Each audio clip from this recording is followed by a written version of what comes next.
Hello there, goblins and ghouls. Welcome back to another episode of D&D Creature Feature. This is the show where I read you a creepypasta based on Dungeons & Dragons, and at the end of the video, you're going to get something from that creepypasta in the form of weird homebrew that you can use in your own spooky Dungeons & Dragons campaigns for absolutely free. But before we get into it, you might need to be informed that this series actually has a bit of continuity. So if you want to know who these two handsome devils on screen are, and also what the heck is actually going on, might I suggest checking out the playlist that's currently on my channel, where you can find more creepypastas leading up to this one. I hope you enjoy it, and without further ado, let's begin with this creepy tale. Tresspassers. The day was cold and rainy, and I was sitting in the back of a carriage, attentively reading a book titled The Ins and Outs of Monster Fighting by Theodor von Geist. The carriage I was riding in belonged to my sister, Valerie, who had recently discovered that she had inherited it from her deceased family. We had spent the past few days fixing up the decrepit vehicle, which included painting a large, ghostly-looking raven on the side of the carriage and outfitting it with a few new compartments to store our monster hunting equipment. But while we were proud of our new modified chariot, we didn't really have an opportunity to use it yet, until one day we received a mysterious letter. Dear Edgar and Valerie Wraithtaker, I want to apologize profusely for accidentally endangering you during the mission to retrieve those pieces of paper from that forest.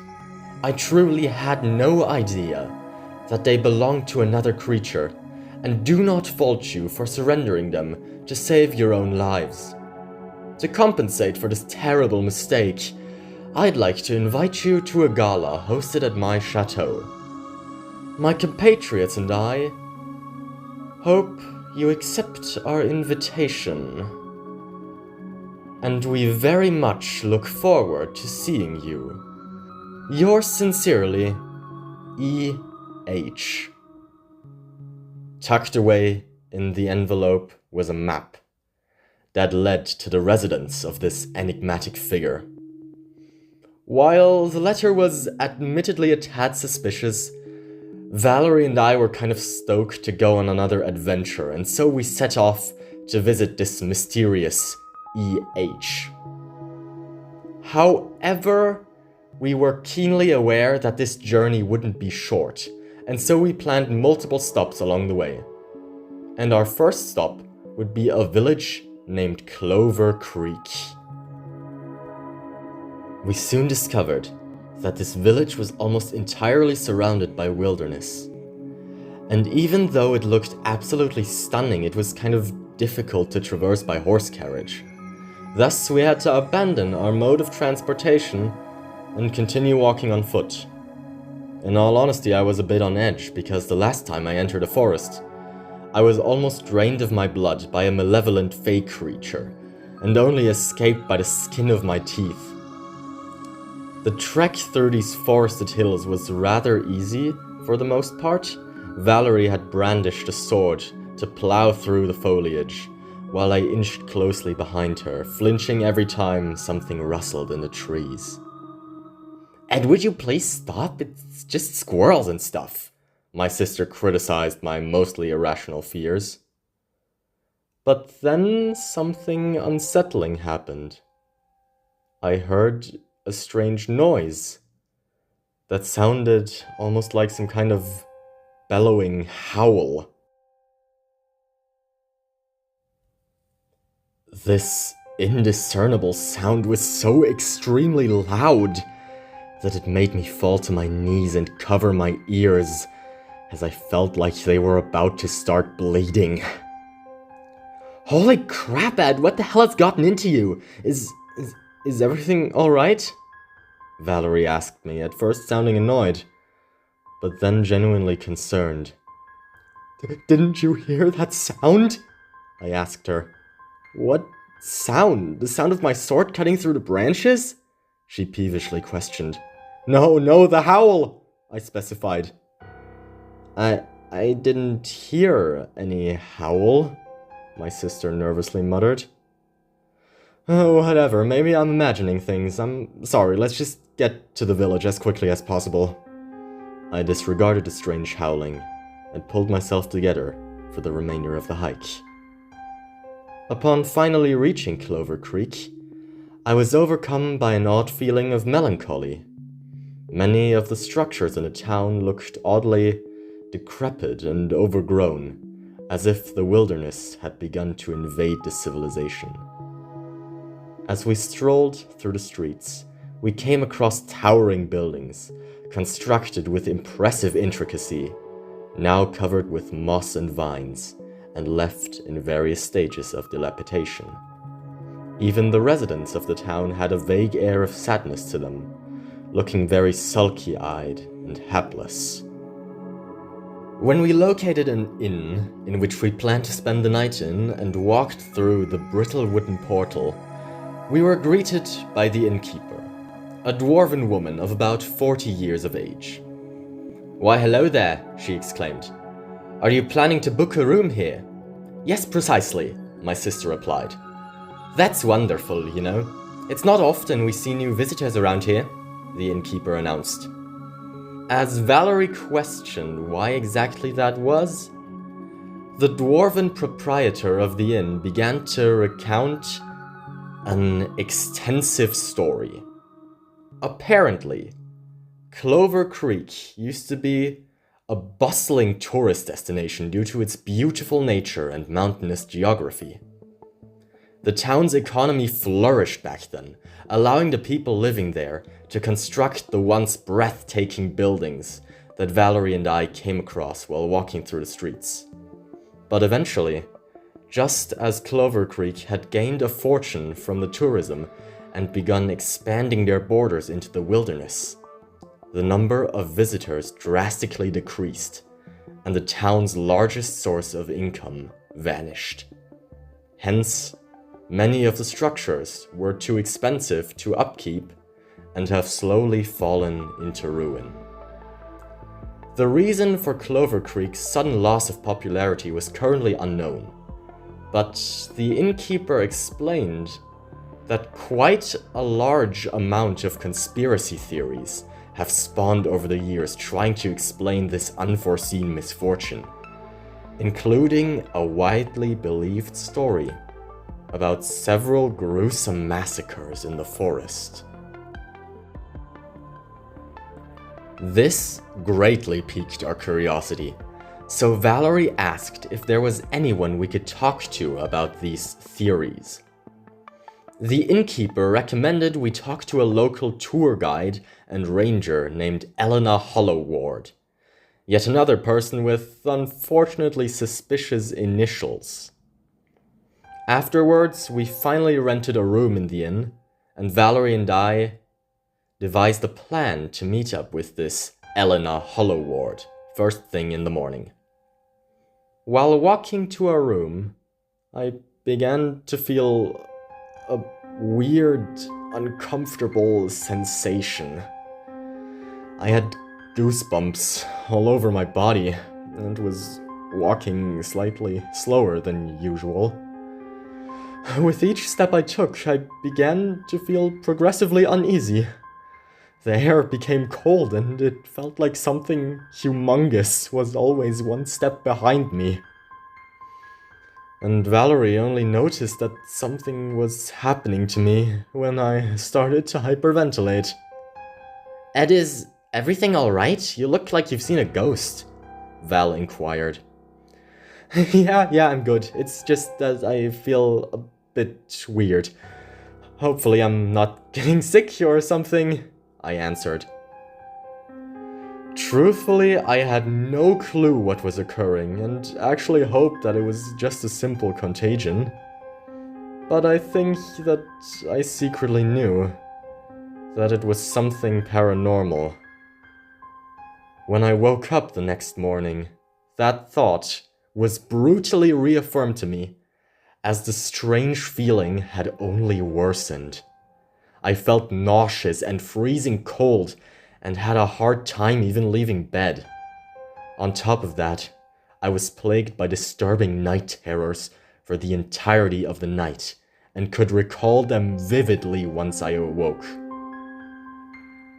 In my dreams, I was being chased by some kind of giant creature with glowing red eyes.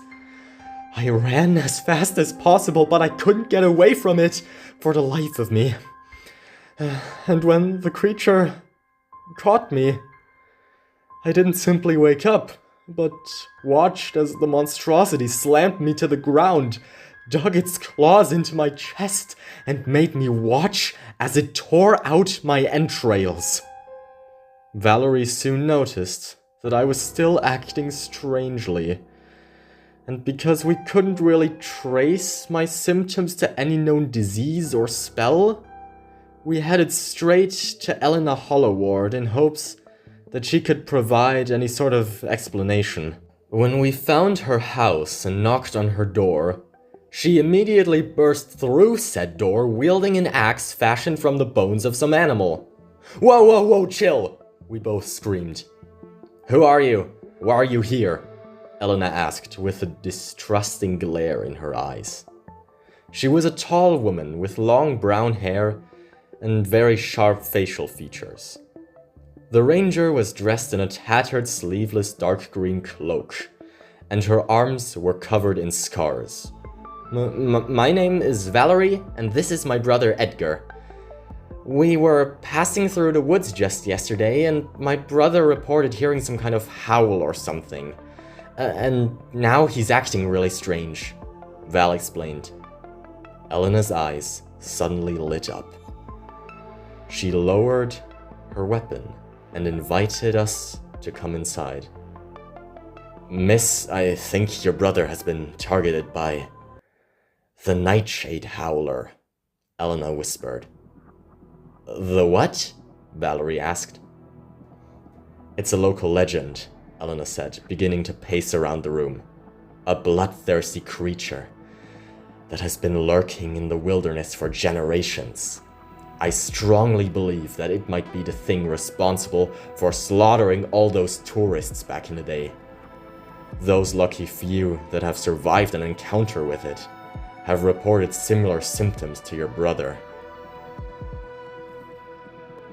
I'm sorry, but do you know of any way that we could, get rid of this, whatever it is I'm feeling right now? I anxiously chimed in. "Well, I hate to say this, boy, but everybody who has allegedly gotten away from the Howler has died in some mysterious way shortly after, and none of them has ever figured out a way to cure the condition." Elena broke the news to me. So I'm going to...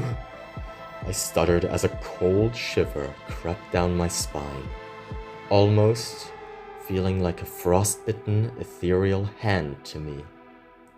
I can't just let Edgar die on me like this. There's gotta be something we can do, right?" Val uttered with anxiousness almost equal to my own. "Well, I suppose that we could attempt to hunt the beast that's responsible for your brother's ailment, and hope that the curse magically vanishes afterwards. But that's incredibly risky and not even guaranteed to work," the ranger proposed. Well, it's a risk I'm willing to take," Valerie heroically proclaimed. "Alright then, since I want to kill this monster just as badly as you, I suppose I'm going to join you," Elena added. The rest of the day we spent making preparations for our monster hunt, and my sister and Miss Holloward underwent some combat training together that I couldn't join in on because my head started to hurt like hell. But when night arrived and the moon arose over the haunting wilderness, the three of us were already making our way through the eerie thicket. As we strayed further and further away from the town, My headache started to get increasingly worse, and it felt like I had a pit in my stomach. I could feel that we were getting closer to the source of my potentially lethal ailment, and the thought that the creature was nearby and potentially stalking us at the moment highly concerned me. Our sight was pretty heavily obscured by a dreary mist, which didn't help to ease my discomfort in the slightest. When we began to scale up one of the various mountains, I could firmly feel the creature's presence. Every single noise, no matter how minute, made me look over my shoulder, and I could almost feel the creature breathe on the back of my neck. At first, I tried my best to keep cool and repress the awful feeling of looming death. But then, something horrifying happened to Miss Holloward. All of a sudden, she dropped to her knees and began violently convulsing on the ground.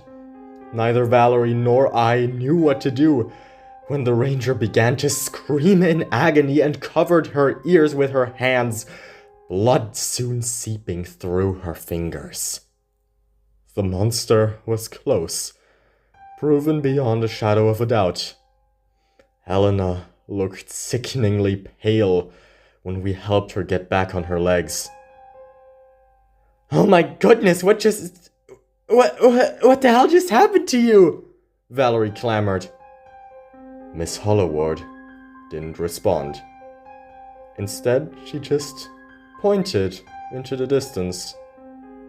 And there, sitting on top of a hill, not too far away from us, was a massive, hulking creature whose only clearly discernible features were its two glowing red eyes. They were the same glowing red eyes that I had seen in my nightmare the night before. It's the Howler! Let's finally kill it!" Miss Holloward mumbled, while clutching her head and visibly shivering. I'm sorry, but you don't seem to be in any condition to fight at the moment," my sister cautioned. Elena didn't seem to care, as despite the fact that she was likely experiencing the same symptoms as me, brandished her axe and charged in the general direction of the creature. It didn't take long before the pain in my head increased to an unbearable amount as the creature stared at me from afar with those creepy eyes. I couldn't take it anymore. It was overwhelming, so I started running up the mountain so fast that my lungs started to hurt, while Valerie shouted something at me that I couldn't hear. Eventually, when I felt far enough away from the creature, I leaned against a nearby tree and tried to catch my breath. I waited a moment and looked around. Everything was quiet, almost unnaturally quiet. The only sound audible was my breathing. I had begun to manually breathe without even noticing it. If I hadn't encountered a terrifying monster a few moments ago, I'd have gone as far as to say that the forest felt serene, peaceful even. Yet there was still this unnerving feeling gnawing at the back of my head. The fog was still clouding up the environment, and the winds had gotten colder than ever. And yet, despite the freezing temperature, I was sweating, and frankly, I didn't know why, although I had a pretty solid idea. Suddenly, numerous, soundless figures emerged from the haze, none of them making any noise whatsoever. They looked just like regular people, only more ethereal, with sulky eyes and transparent flesh.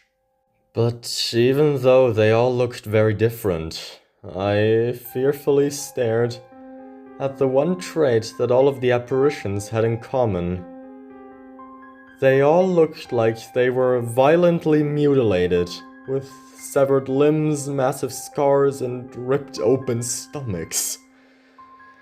And as soon as one of the figures stretched their hand out to me, did I realize that they were planning to add me to their ranks. Death had come for me. But before I had the chance to do anything, some kind of large oval object dropped down from the top of the tree I was leaned against, leaving behind a trail of fluid as it plummeted down. A closer look revealed that the fluid was, in fact, blood, and the oval object turned out to be the disembodied head of none other than Elena Holloward. The gaze of the ghosts then shifted away from me, and toward the place where the head had plummeted from. Filled with dread, I did the same, and was mortified to see two beady, glowing red eyes staring back at me from the treetop.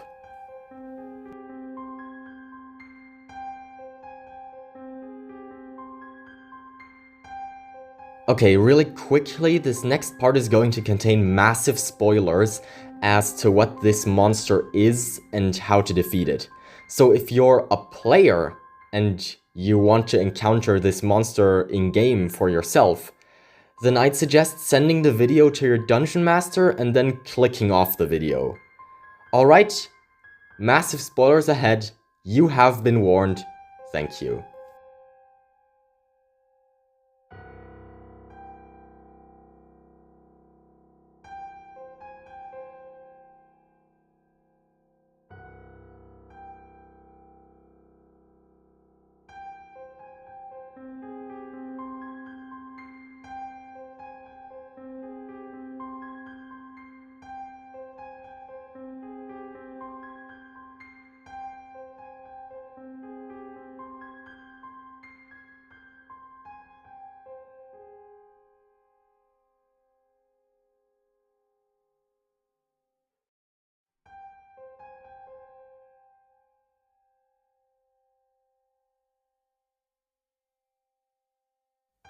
Yeah, so that was the end of tonight's video. I hope you enjoyed it, and I hope you liked the Nightshade Howler. I'm kind of proud of this one. I hope that it's gonna be helpful for any dungeon masters running a Ravenloft campaign who want to scare the crap out of their players. Oh, and by the way, speaking of Ravenloft, stay tuned. That's all I have to say. And yeah, stay spooky, everyone. See you in the next video, hopefully coming soon. Peace out.